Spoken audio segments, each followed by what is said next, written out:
All right, gang, welcome to this episode of the Dealer Playbook podcast. Delighted to sit down with someone who I just met on LinkedIn not too long ago. Brett Morris is the co-founder and chairman of Perception Predict. Perception is the unparalleled leader in accurately predicting how any individual will perform in any sales role. And so I posted on LinkedIn not too long ago a post about how we don't need to get rid of salespeople. We actually need more of the right type of salespeople. And this is where I met our guest today. He commented with something I'd never thought of before. And so with that premise, Brett Morris, thanks so much for joining me on the podcast. It's a pleasure, Michael. Glad to be here. I want to dig into this a little bit. So this is the post I'm referencing. I wrote, unpopular opinion alert. Car salespeople will be needed more in the future, not less. We keep talking about replacing them. The way of the future is a full online process, ... Last night, this was 3 weeks ago, but that last night, I heard Brian Benstock and David Long in a clubhouse room. They were sharing their opinion about how needed true car salespeople are. Not these weak, quote unquote, wait for the laydown kind of behaviors we've seen over the last 2 years. And I mentioned that I agree. Now, this is where you came into the comments. As a recap, you said, totally, Michael. Research shows this graphic below, which we'll link to in the show notes, is the right combination of DNA that studs like Jose, who sold me my truck, and his high-performing kin share in common across the USA retail automotive landscape. Now, you share this chart which basically outlines personality traits, character traits of the top performing people. And I said, holy smokes, we need to talk about this on the show. Can you break down for me, can you give me a synopsis of what it is that you do and how you came up with what appears to be an algorithm on human personality traits? Yeah, I'd love to. So when you look at dealer group operations, and it's not just in North America. I'm located in the US, and so very close to the US market, Canadian market, North America. But we work with dealer groups globally, and it's true for all of them. They've all got pretty good systems when it comes to managing inventory. They've got data and clarity around that. If they in the workshop, they've got systems that allow a technician, a diagnostician to plug a vehicle in and analyze, why it's working or not working and where some of the issues are.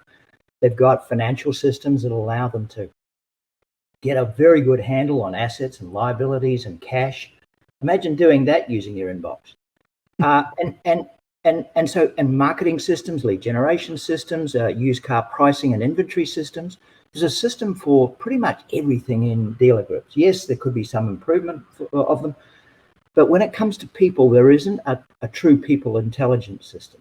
Now, you do have systems like Hirology, good system, but it's a system of records, an applicant tracking system. It helps dealers improve the efficiency of sourcing and managing their hiring process. So I'm not talking about that. I'm talking about having true intelligence about who do I hire into this particular job role, and not just sales roles, but all job roles.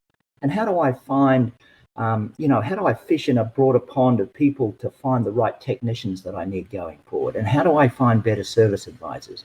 And how do I make decisions about them that aren't just, the biases of myself and my team, because if you're human, you're biased, because it goes with the territory. Right. So we started working with dealers some time back, and this was an issue that you can't avoid. I mean, globally, but front end of the house, 65, 70, 80%, whatever turnover of salespeople kind of says, and it keeps going up. And how come? We've got a lot of smart technology, a lot of people, a lot of good looking product, a lot of great stores, great customers, but we can't seem to fix this issue. And we thought we had a way of fixing that issue. And we believe that the answer lay in the dealer's own data. Dealer hires people, some work out, some don't. Those that perform sell a certain amount of vehicles in a certain way in a certain time. And if you study that data, it tells you a lot about why. And that's really the simple proposition that became the foundation for what we do at Perception, which is creating really custom performance intelligence systems for dealers. Allows them to tap into their own data in the way that they do with every other part of the business that they run, understand what it is about the people in their sales roles, service writer roles, technician roles, and other roles that causes them to be good at what they do, but also identifies those people that are liabilities for those hires. Because one of the things that really drives high turnover in all job roles, but particularly in sales roles, is we end up being seduced by people who are absolutely wrong for the job. Great people, right. They're not suited for that particular job role, and sometimes they're not suited for our particular dealership group and store culture. So that was a little bit of a backdrop to it. And as a result of that, we decided we could really get at fixing this problem for dealer groups by developing a repeatable process and a tool set that will allow a dealer group to dig into its own data and be able to repeatedly identify who's the best person I could be putting into this role, or who's the best person I should be promoting from the sales floor into a sales manager role, rather than maybe just, taking my top producer and potentially turning him or her into my worst manager. This is really interesting to me, because I know in my journey of entrepreneurship and building my company, there have been so many junctures where in my mind I've said, I obviously don't have what it takes to build a team. Because you get to a point where you're like, man, I keep hiring and it keeps not working out. I must be a fool. There must be some sort of an issue here.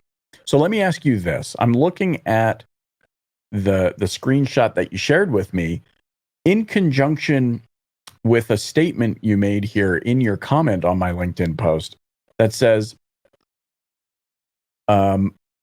you can identify how many vehicles the sales professional or anyone else, regardless of experience, can sell before they're hired. So talk to me a little bit about that. Is this a glorified personality assessment? Like, what does it look like to actually be able to retrieve that data and vet people properly for the right role, so that you're setting people up to succeed, not fail?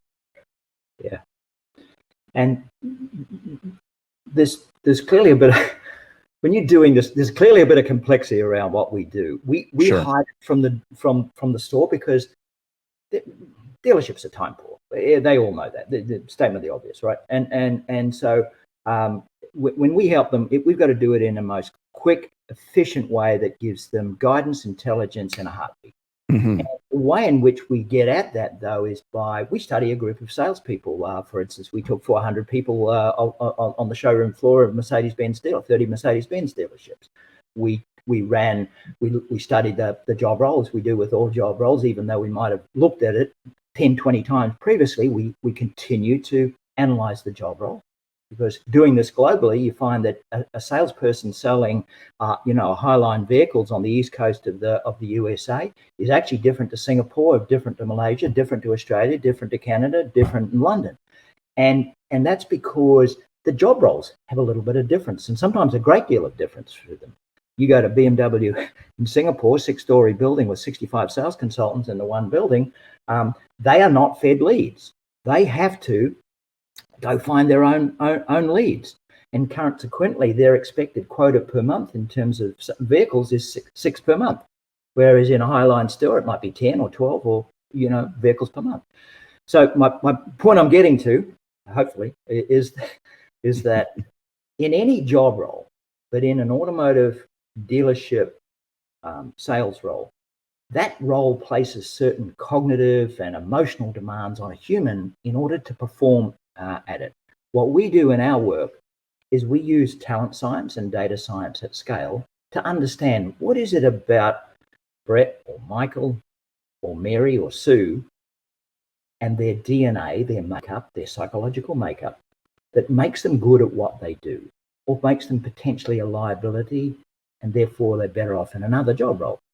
So what we've been doing for probably about 7 years now, we have a science team led by my partner, co-founder, also my wife, who's an IO psych.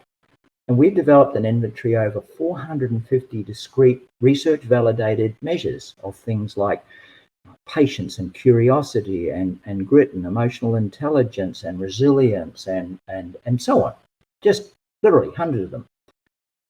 What we don't know for any job role, including an automotive salesperson, although we know a lot now, is what's the unique combination of those attributes that creates performance. And that's why you'll often see me write or hear say that 50 to 70% of performance in a particular job role, such as automotive sales, is not being measured by dealers today, and that's the piece that we're getting at. So we put together a process where we measure 60 to 80 different traits in a sales team, automotive sales team, or automotive dealer sales group. We pair that measure of that, and by the way, it takes a salesperson about 30 minutes to complete that process to actually capture 70, for example, 70 data points. And then we pair those 70 data points with the number of vehicles they've sold for the last 12 or 18 or 24 months using maths. This is not new science, this is math. And we're using a technique called, I better not get too technical here, but it's multivariate regression, and it's a technique that's been around since 1805. I think it's the same year in which Thomas Jefferson was elected to his second term as the third president of the USA. So this technique's been around a long time. So we take math and we take the breakdown of the DNA of a salesperson, we put them together, and we figure out which unique combination of those attributes is creating performance in a salesperson. Put it together into a performance fingerprint, put it into a system, and then dealerships like the Jackie Cooper Group in Tulsa can get any sales consultant to take the candidate process, and it takes them less than 15 minutes to do it. And when they complete it, based on all the analysis that's been done, it predicts how many vehicles they can sell. And because we've been at this for some time, we now know that the difference between the actual performance that you get from the salesperson when they get on the job and the number of vehicles that we predict is running roughly about 15 to 20% between actual and predicted. So we're not looking to replace the instinct and experience and that comes with dealer management and making decisions about people. What we want to supplement it is with better intelligence that it results in better decision making. Right. And that's the name of the game. Blowing me away. This is blowing me away because it's not seeking to replace, it's seeking to enhance. Yes. And so much of, I feel like, the conversation in automotive right now is all about replace. Something better, replace. Fully online means no more salespeople. We'll get rid of these cretin individuals who you're saying, no, let's enhance our ability to set people up. Now I'm looking at this chart, and there's things out of the gates here that are interesting. So I'm guessing this is the prediction based on what's listed in this chart. Vehicles 183 for the year, or an average of 15 vehicles per month sold by a sales professional with these qualities, or what would you call these? They're not, I mean, some are kind of personality traits, some are character traits. And you can't, without getting too technical, you can use interchangeable words. You can call them characteristics or traits or attributes. Sure. And some of them are personalities, and some of them are intelligences, and some of them are kind of, but the snapshot you're looking at actually is a summary. There's actually several more that sit below that that are facets of those traits. And, sure. And so you got about 70 traits in all. And we measure that, but really we form that into a smaller number. But yeah, there's some very interesting, and all of them are research validated. If you ask me about any of them, not on this call necessarily in any detail, but there's literally oodles of research on every single one of them that have been done somewhere around the world, right, on each of them. And then we've taken that research, because it's pretty dense stuff. You know, you start reading this at 9 o'clock at night, you'd be in a coma in a heartbeat, right? This is pretty dense. But it's great, but it's very valuable. Right. Like if we were in high school and we taught more kids about psychology and humans and people, we might have, I think it'd be valuable. Right. Probably not going to happen, but it could be valuable. And we're taking that research and converting it into something practical and then tapping into a dealer group's data and saying, well, hey, based on your data and the team that you've got today and what they're producing, here's a model that you'll be able to predict how many vehicles each of your candidates is going to sell. It's kind of simple, but it's also a lot. There's some complexity there, but we keep that away from the store because they got a day job. Right. Yeah, correct. It's your job to nerd out over this stuff. I do think it's interesting. I'm looking at certain things here that without this data, we might think, oh, they need a lot of this in order to be successful. For example, I see on this particular chart, cognitive agility at 46%. Without this data, one might assume that you need more than 46% of this in order to be able to be successful. No, the data is showing us, in at least this specimen, cognitive agility, 46%. Alternately, on the other side of this, I see narcissism listed at 51%. Talk to me a little bit about this. These are typically things that we're like, probably need more cognitive agility, probably need a little less narcissism. This is saying, hey, no, there's a balance here and it's going to be okay. Yes. There is no such thing as a trait that is a pure virtue. They all have their good sides and dark sides. Compassion has a good side and a dark side. Sincerity has a good side and a dark side. The key, we believe, is finding what is the right level for a person in a particular job role. So cognitive intelligence, having studied the level of intelligence in automotive salespeople around the world, guess what we find? That more of it is not better.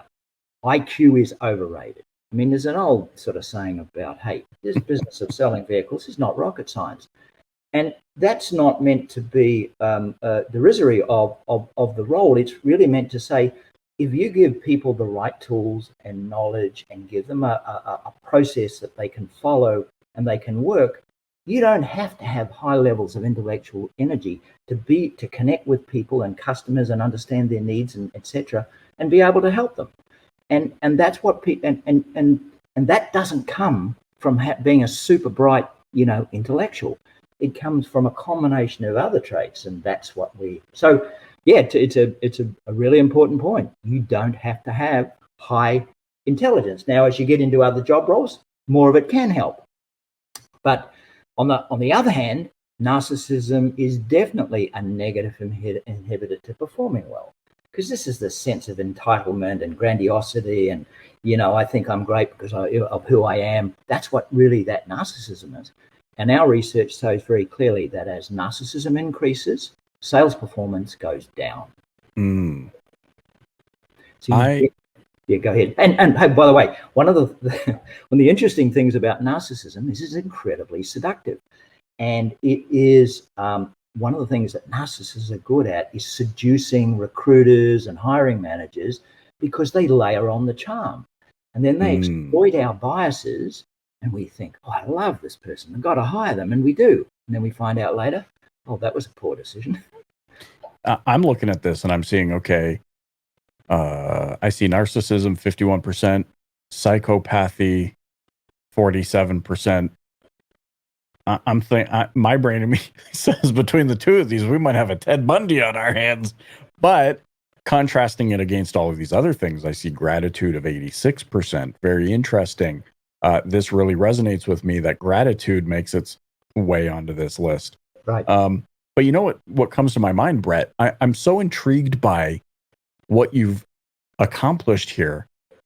I want to dissect now somehow. I want to get this assessment or what have you in front of individuals such as Ali Reda, who made the Guinness Book of World Records selling over 1,500 vehicles in a single year.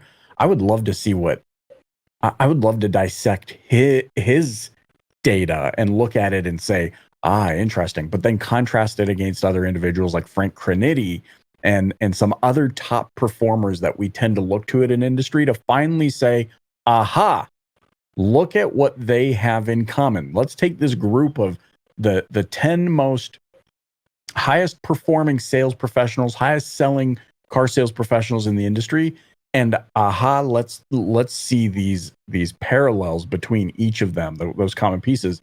Though I'm having a hard time then reconciling that against your point about DNA. Would we see DNA similarities in that, yeah, they all tend to lean in this direction? Or is it possible that they could be a complete contrast of one another and still achieve a high level of success that they're experiencing? Yes. And of course, when I use the word DNA, I'm talking about psychological DNA. It's that deep-seated psychological makeup that you had a friend in high school and they were a certain type of person, or they're introverted, extroverted, or whatever they had a certain personality makeup, and you knew them. And if I asked you to describe them, you could. And you still know them at 26, 36, 46, and they're still the same person. Might have lost a bit of this or gained a bit of this or gotten a little wiser, all that stuff, right? But they're essentially the same person. It's those deep-seated things that remain stable in people through time. And so if we took the people that, the top performing people that you talk about, maybe not 10, but even 50 or 100, and if they wanted to put their hands up through your, podcast and say, I'd love to be part of that experiment, our tool set is about measuring exactly that. And what we'd find, each of those 100 people are absolutely unique individuals. They have characteristics in their behavior style. Some are more extroverted, some are more introverted. Some of them are gregarious, although interestingly, being gregarious does not correlate strongly with good automotive sales performance. In fact, the less gregarious you are, the better your performance is, because you end up doing all the talking, and guess what? Doesn't work. Two ears, one mouth. Use them in those proportions, right? Right. Old saying. So that would be a great idea. Love to. That'd be a really interesting experiment. Here's what we would expose. What we would find in those top producers as a commonality is that psychological makeup, that unique and complex combination of attributes at scale that are contributing to helping each of them. Unique individuals, but there's commonality in those traits and attributes and characteristics. And that's essentially what we look for when we do that for a dealer group or a store. We're looking for those attributes that power success. But simultaneously, just as important, is helping dealers eliminate liabilities from consideration, because they're the ones that churn out in 3, 6, 9 months, cost us money, frustrate us, ruin customers' experience, and cost us gross. I love this. Now, let me ask you this. Is part of this tool set an analysis on, what am I trying to ask here? There's a lot of emphasis on culture. Yes. Is there an impact? I mean, are each of these things natural, innate character traits, or can they be developed? And is there any element of that is predicated upon the environment by which that individual is planted? Behavior, and therefore performance, is always contextual. So you put a person in a particular situation with a particular context, a particular type of leadership, particular types of values, they're going to behave differently in that environment versus another one, right? So that's just the way we're built. And so when you and the way we work, when we look at trying to predict the number of vehicles someone will sell, we create what we call as a performance fingerprint, and that's a role fingerprint. It's for either service writer, for a technician, or for a salesperson. It's a job-specific fingerprint. But then we also take that to the dealership and dealer group level, because that these groups have a culture. The way we do things around here. They have a set of values and behaviors and things that they tolerate and things that they don't tolerate. And the best cultures are clear about that. And again, just referencing what Chris Martinez at Jackie Cooper shared with me, we've got a winning culture around here. We've got to find people who can come in and work in the culture that we've got, because if they don't, they're not going to cut it. And if they can't cut it, they're not. It's not good for them, not good for us. So we have in parallel another way of creating what we call as a team culture fingerprint, or a team performance fingerprint. So we look at the entire dealership and say, what are those attributes, those values, and we measure them, that drive performance across the whole of the dealership in every job role. And then we correlate that with dealership performance and create what we call as a dealership team performance fingerprint. So that's a different approach, but using technically the same technology. I love everything about this. I'm intrigued and both frightened by the thought of what mine might look like, but I think maybe a little bit more intrigued. That might be something I have to circle back with you on, and we might just have to publish that on the show notes of this and see if we can't give an overview of what it might look like for yours truly. But I would love to get more individuals to be aware of this, and hopefully those listening, my beloved DPB gang, you're paying attention.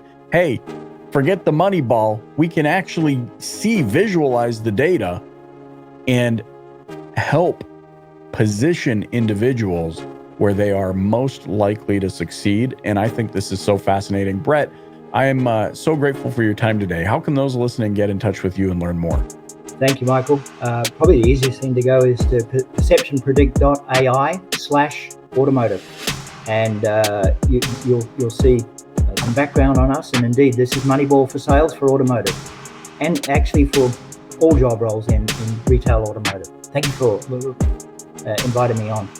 Thanks so much for joining me on the Dealer Playbook podcast. Thank you, Michael.